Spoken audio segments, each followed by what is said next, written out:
Welcome to the Guardians of the frickin' Galaxy.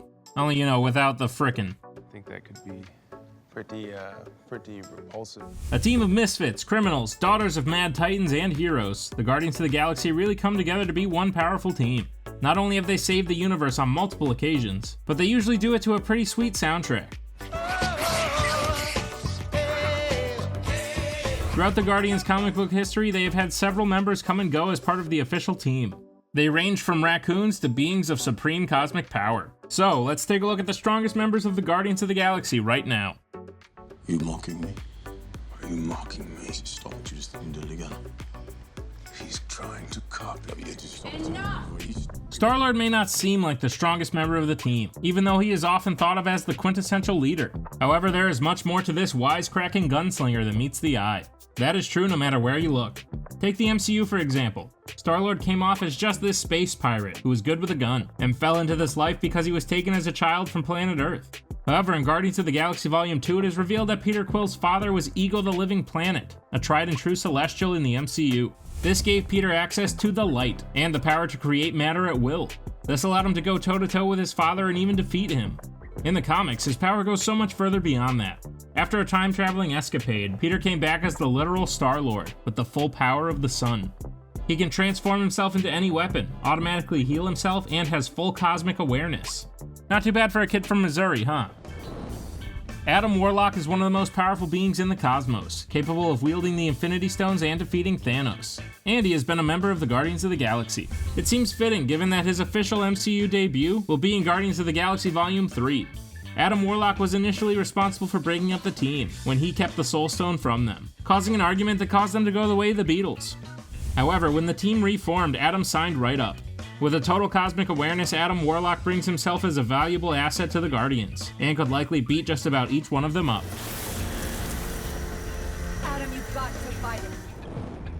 Heather Douglas, also known as Moondragon, is one of the most powerful telepaths on Earth, meaning she was one of the most powerful members of the Guardians of the Galaxy after she joined their team. In the comics, she is actually the daughter of Drax the Destroyer, and has more psionic energy than Professor X and Jean Grey. I guess she takes after her mother. She was so strong that she even was able to penetrate the mind of Galactus at one point. She's had a complex history as a member of many teams, both heroic and villainous, but the Guardians were certainly happy to have her. She could actually use her mind to make you think she was invisible, unlike her father. That I become invisible to the eye.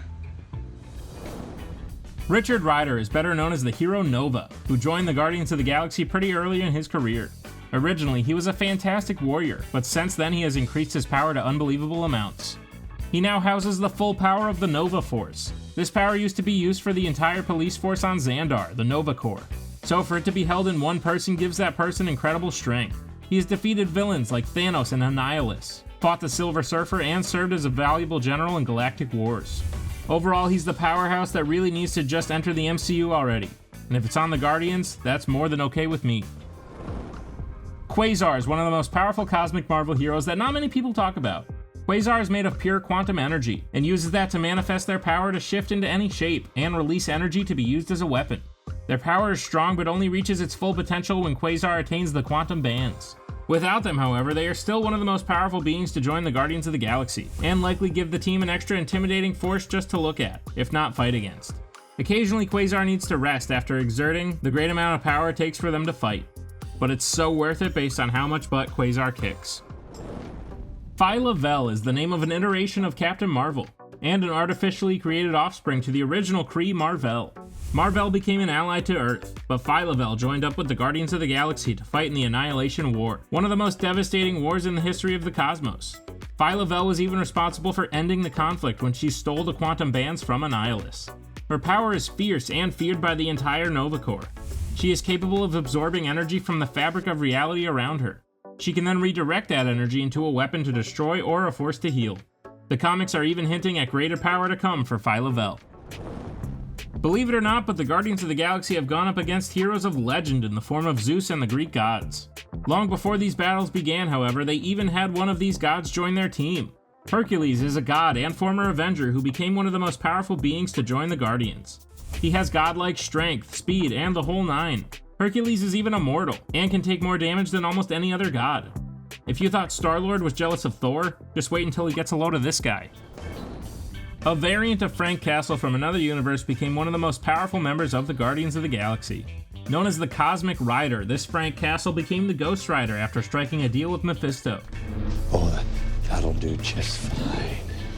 With the spirit of vengeance imbued in him, he also came across Galactus, whom he saved, and was in turn made a herald, therefore being infused with the power Cosmic. The dude was just stacking up names and titles because after that he joined the Guardians of the Galaxy, along with a few other heroes who arrived to the universe through a black hole. The Rider is one of the most powerful, and if we're being honest, probably the coolest looking member of the Guardians. It seems as though Thor may be a new short-lived member of the Guardians, but he would not be their first God of Thunder. The well-known horse-faced yet worthy alien also joined the Guardians of the Galaxy at one point in the comics. Your weapon is mighty, demon. But now it belongs to Beta Ray Bill! Beta Ray Bill, after proving himself worthy to wield Mjolnir in a fight with Thor, was given all of Thor's powers and his own hammer by Odin in the form of Stormbreaker. He is a being of incredible power and joined the Guardians in the most heroic fashion. After Gamora's departure from the team, Peter Quill and Groot were aimlessly wandering in space. They got a severe jump in energy and went to investigate, only to find Stormbreaker pulling Beta Ray Bill and 3 other heroes out of a black hole. Stormbreaker saved his life and the lives of other heroes, who are all then inducted into the Guardians by Star-Lord himself. This is in direct violation of the orders of the Nova Corps, who wanted them brought in instead, but Star-Lord and certainly Beta Ray Bill don't roll like that. One of the smartest men in the galaxy and a leader of another popular superhero team has also joined the Guardians in the comics. That's right, the main man Tony Stark has joined forces with Star-Lord to take his heroing from Earth to the cosmos. Tony and Peter found themselves fighting against Thanos, who had gained control of a cosmic cube in the Cancerverse. Together they defeated him and saw that he stood trial against the Elders. After this, the two became best pals and Quill offered Stark a spot on the Guardians. I think it's safe to say the high-tech upgrades the team got were a nice addition to the powerhouse that Iron Man brings. One of the most well-known and most lovable members of the team, no matter what form, be it fully grown, baby, or teenage, is also the most powerful. I am Groot! Together, we are Groot. Groot, believed to be the last of his species, is a living tree with incredible strength and regenerating capabilities. It is said that Groot can regrow himself all the way from a twig. Even when he was a baby, he was able to destroy fully grown men in battle. When he himself is fully grown, he can take out armies of people, especially when they all walk in a straight line down a dark hallway. He is constantly referred to as the muscle of the group, and even though his communication skills may be limited, he's got a heart of gold. Just make sure you don't piss off anyone that he cares about with that heart of gold.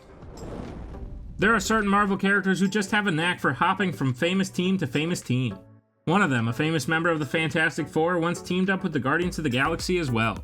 Ben Grimm, aka The Thing, is known as the muscle of the team, and when he joined up with the likes of Groot, Agent Venom, and Drax, the Guardians' strength increased tenfold. This iteration of the team that included The Thing saw Peter Quill become the Emperor of the Spartax Empire, and Kitty Pryde take his place, with Rocket becoming the leader. Overall, this team was an immensely powerful one, and The Thing certainly contributed quite a bit. Possibly my favorite member of the Guardians is a member of the original team, and joined the MCU version shortly before his untimely demise. The adoptive father to Star-Lord, Yondu wields quite a bit of power. While serving as the leader of his Ravagers faction, he struck fear into his enemies with the use of his Yaka arrow.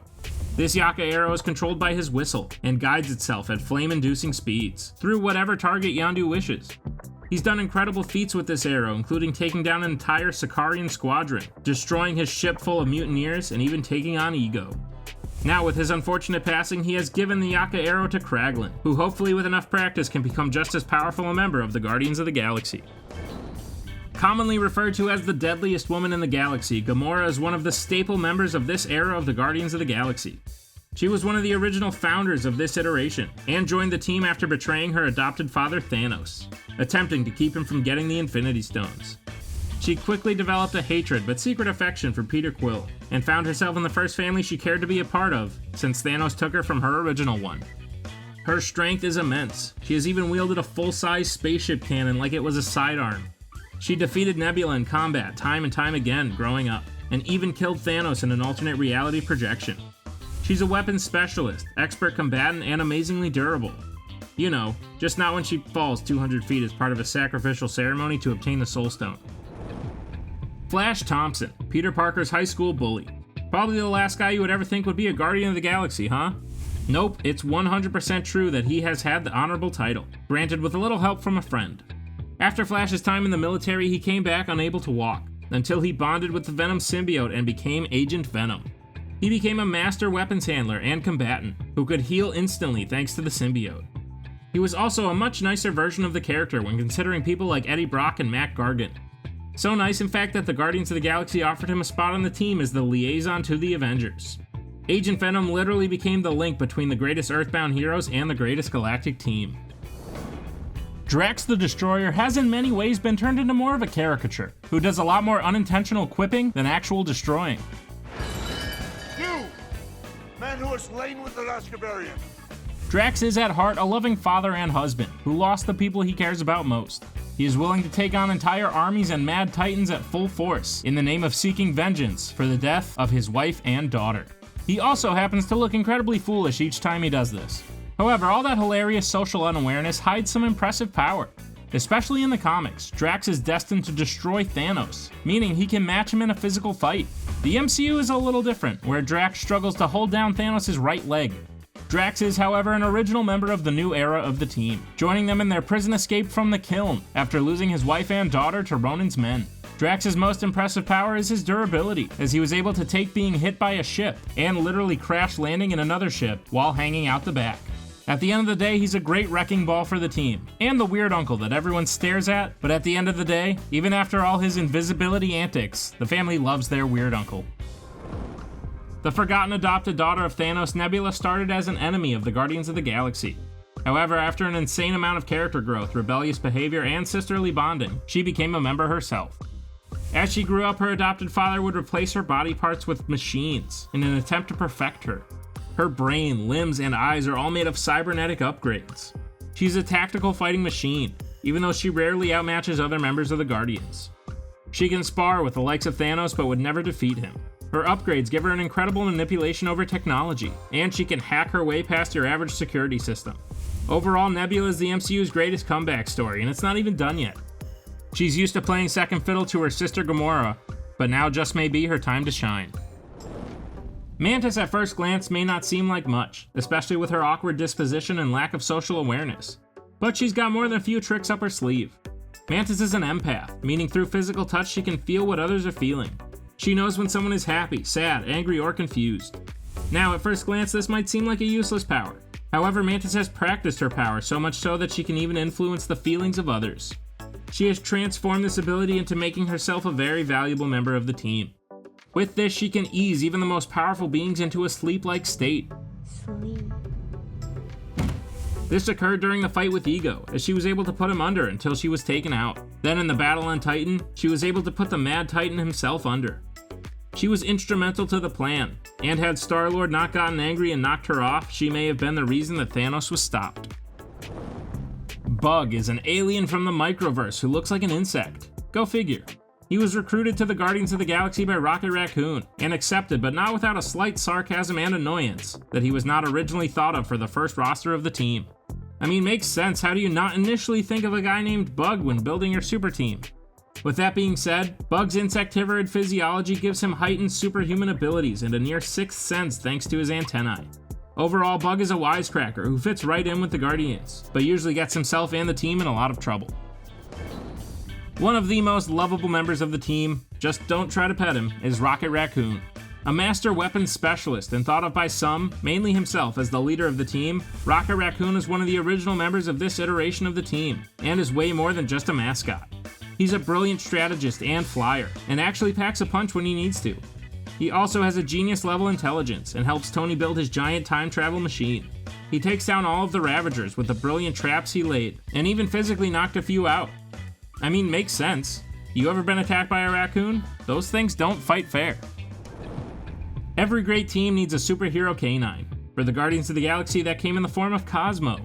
Cosmo the Wonder Dog is from Earth, and was an animal test subject for the Soviet space program. These tests gave Cosmo incredible mental abilities like telepathy and telekinesis. He can communicate and attack your mind, as well as move things with it. He can even fire psionic blasts on occasion, and lives a much longer life than your average pup. Cosmo worked on Nowhere when the Guardians decided to set up a base there. He became their ally and informant, and eventually joined the team himself. Let's just say Rocket was not a fan of the addition. The Guardians of the Galaxy are set up to be a long-lasting MCU team, and based on the comics, they still have a lot of roster left to run through. Who do you think is the most powerful person ever to call themselves a Guardian of the Galaxy?